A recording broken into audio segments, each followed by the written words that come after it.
All right, let's start the homework questions on square root problems. And for the very first question, I need to find the square root of 100. So that's the same thing as thinking of two numbers that are exactly the same. And if you multiply them together, you get 100. So the only number that works here is going to be 10 because 10 times 10 is 100. So the square root of 100 is 10. For the square root of 441, this one may not be as obvious as the square root of 100, so you might want to break this number down. When I'm breaking this number down, I'm thinking of numbers that multiply to 441. So one number that I did come up with is 3 and 147. So 3 times 147 is 441. Then ask yourself, can I break down for 147? Well, that's the same thing as 3 and 49. And this is where I'm going to stop because I'm looking at these numbers 3, 3, and 49. And if I rewrite my original problem, the square root of 441, I can write that as 3 times 3 times 49. Okay, and I know that 3 times 3 is 9, so this is the same thing as square root of 9 times 49. And now you can take the individual square roots of these numbers, so that's the same thing as square root of 9 times the square root of 49. And the square root of 9 is going to be 3, and the square root of 49 is going to be 7. So 3 times 7 is going to be 21. So 21 times 21 gives you 441, so the square root of 441 is 21. All right, so a little bit of work on that one there. For letter C, let's look at 225. Let's break that down into its factors. So I can divide 225 by 5, and if I do that, I get 5 and so 225 divided by 5, that gives me 5 and 45. And 45 is the same thing as 5 times 9, right? And I will stop there because I have numbers that I know will help me here. So 5, 5, and 9. So the square root of 225 is the same thing as 5 times 5 times 9.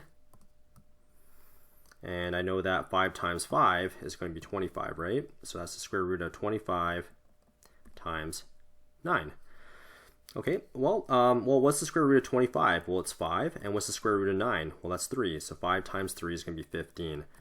So 15 times 15 is 225, so the square root of 225 is 15. Okay, let's move on to letter D here. 361, this is one where you have to play around for a bit, but it's 19 times 19, so a prime number there. So the square root of 361 is simply going to be 19. For letter F here, what I'll do here is, let's just focus on the 289 here. And ask yourself, what's the square root of 289? So I would start with that one first. And this one's another a case where you're dealing with prime numbers. So that's going to be 17 and 17. So 17 times 17 is 289. So I know for this answer, I know that for that problem, 17 is going to be part of the answer there because the square root of 289, that's going to be 17, right? All right, so how do I deal with all these zeros here? All right, so the fastest way to do this is you count the number of zeros. So there's 1, 2, 3, 4, right? There's 4 zeros. So what you do is whenever you're taking the square root of a number and if you have multiple zeros, in this case you have 4 zeros, you just take the highest number of zeros, which is 4, and you divide it by 2. So 4 divided by 2 is 2. So this means you have 2 zeros. All right, so it's going to be 17, and then just add 2 more zeros, 1 and 2. So your answer is going to be 1700 for that problem. Okay, let's practice that concept one more time with letter G.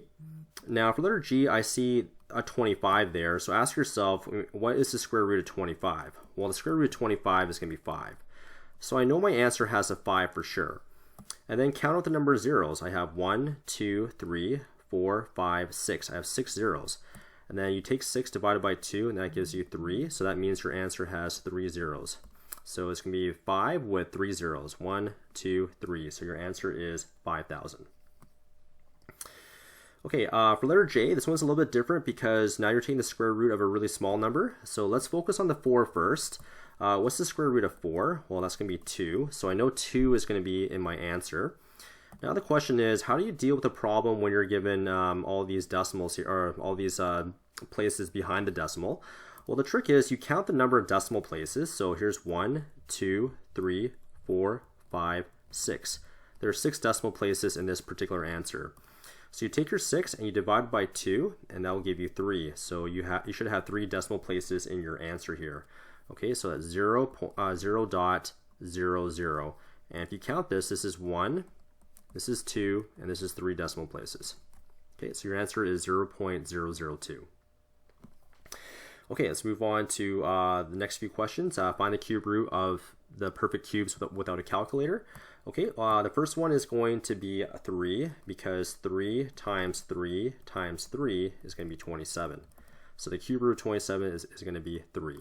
So you got to find 3 numbers that are exactly the same, and when you multiply them together, you get this inside number there, which was 27.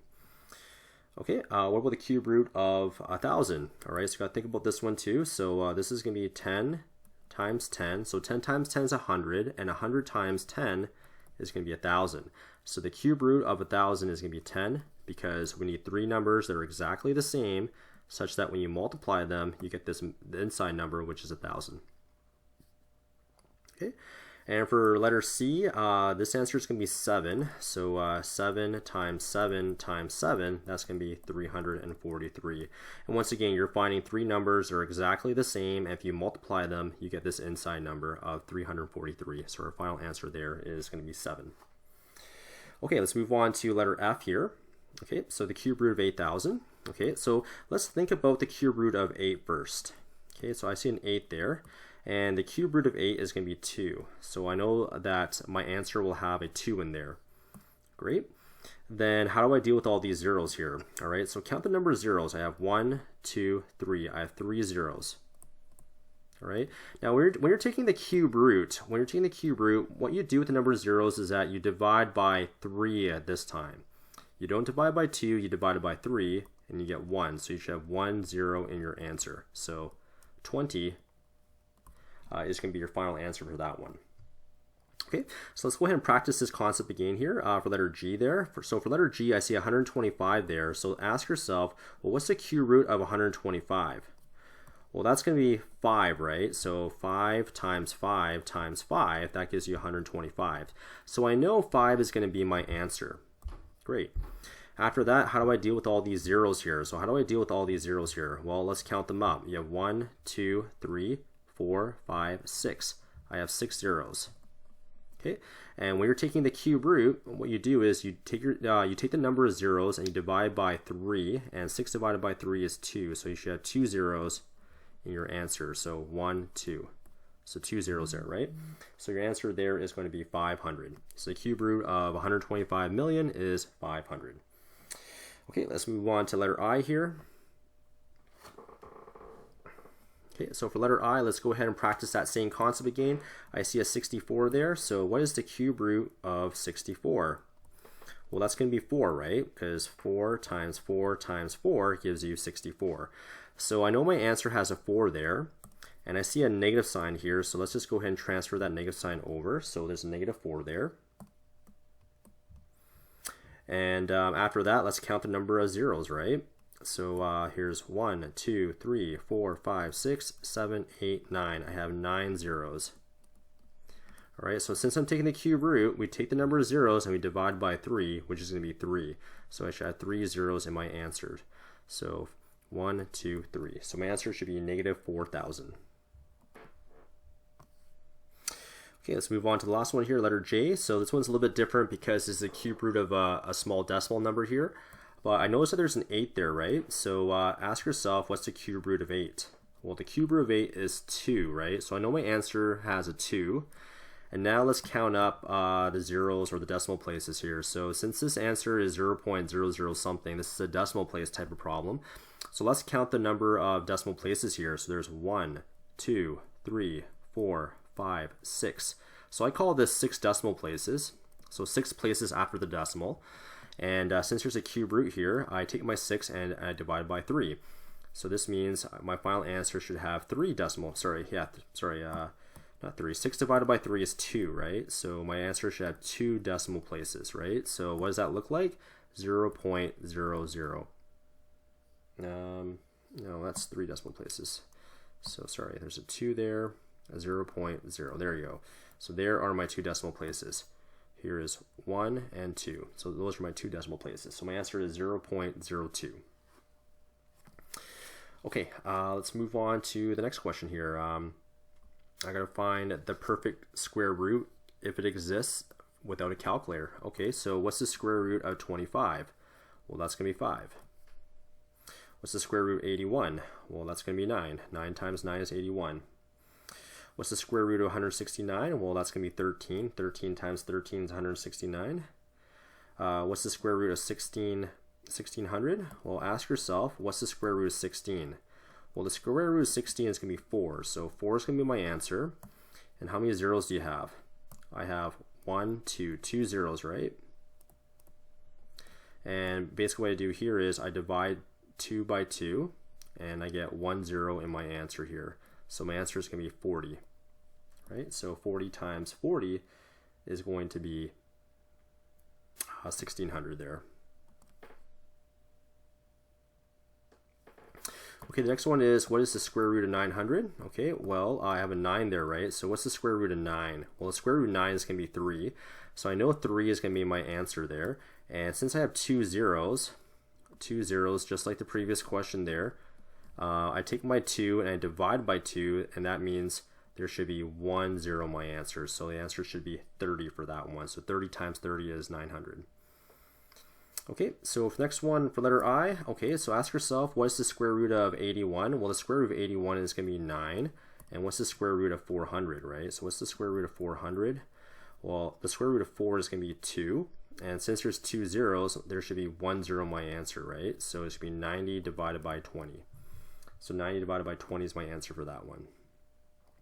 And for letter J, I recommend that you reduce this fraction first. So 8 divided by 2 is going to be 4.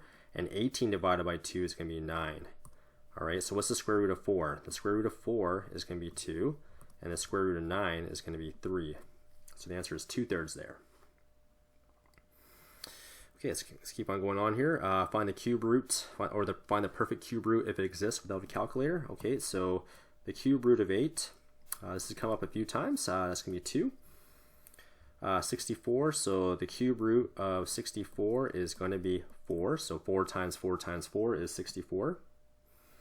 The cube root of 216, this is going to be 6. So 6 times 6 times 6 is 216. And 1,000 there, so the cube root of 1,000, so that's the same thing as 10 times 10 times 10. So the cube root of 1,000 is going to be 10. Okay, and finally for letter J, what is the cube root of 729? Well, that's going to be 9. So 9 times 9 times 9 is 729. Okay, great. So those are some of the good numerical calculation questions there. Let's go ahead and do some of the word problems. I think these ones are a little bit better because you have to think a little bit more for these questions, which I like. Right, so the area of a baseball diamond is 8,100 feet squared. How far is it from home plate to first base? Okay, so let's just draw ourselves a baseball diamond here. And I know that the area is 8,100 feet. So if I take this distance x and that x, just remember a baseball diamond is kind of like a square, right? So if I do x times x, that has to give me, the area has to be 8,100, right? So if the area is 8,100, how do you find these individual lengths here? All right, so what you're doing there mathematically is you're taking the square root of 8,100. And I know that the square root of 81 is going to be 9. And since there's 2 zeros there, half of 2 is going to be 1. So there should be 1 0 my answer there. So the length of each side of that square, or the baseball diamond, is going to be 90 feet. Okay, so if I just erase all this, so this distance here is going to be 90, this distance here is going to be 90, this distance here is 90, and this distance here is 90. Okay, so the question is, how far is it from home plate? So this is home to first base, so here's first base, so the answer is 90 feet. So there's 90 feet of distance between home plate and first base. Okay, and then how far is it from first to third base? Okay, so how far is it from first to third base? Okay, so if I redraw my baseball diamond here, this is first base, and this is third base. Well, I know that the distance there's a distance of 90 feet between each base, and I want to find out what this purple distance here, right? How far is it from first to third base? Okay, so I've created a triangle there, and there's a 90 degree box there, so this is pretty much the Pythagorean theorem here. So basically you're solving this triangle. If I had to just redraw the triangle here, basically you're solving one of these kind of problems. There's a 90 degree box there, and I need to find this missing value of x there. Okay, so let's go ahead and set the Pythagorean theorem. So if you want to write out the a squared plus b squared equals to c squared, that'd be great. A and B represent the legs of the triangle, and C is the hypotenuse. Okay, so the legs are 90, so 90 squared plus 90 squared equals to x squared. X is the missing distance, the distance between first and third base. All right, and then we just do the calculations here. Feel free to use a calculator here. So 90 times 90 is going to be 8100 plus 8100 equals to x squared. And if I go ahead and add 8100 and 8100, I get 162 with 2 more zeros, so 16,200. And then finally, we would just take the square root of that, and I would just go to your calculator to do that. So square root both sides. So the square root of 16,200 is going to be 127.3, and then our units are feet. Okay, so 127.3 is a final answer there.